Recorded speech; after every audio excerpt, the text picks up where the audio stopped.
অযত্নে বলি তাই আজ কিছুই করা হলো না।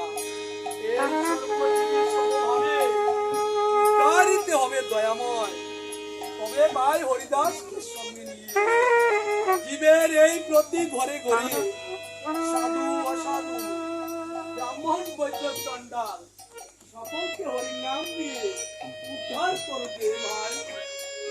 ভাই রে নিমাই, তোমার কথা আমি কিছুতেই অন্যথা করব না রে ভাই। কারণ এই কলিহত জীবের নাম ছাড়া যে কোনো গতি নেই রে ভাই। তাই তোমার এই অনর্পিত নাম আমি ভাই হরিদাসকে সঙ্গে নিয়ে জীবের এই প্রতিটি ঘরে ঘরে সাধু অসাধু ব্রাহ্মণ চণ্ডাল সকলের মাঝে বিতরণ করবে। পারবে ভাই পারবে। আমি চেষ্টা করবো ভাই।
হয়েছে, চলো এখন ভাই আমরা বিশ্রাম করতে যাই।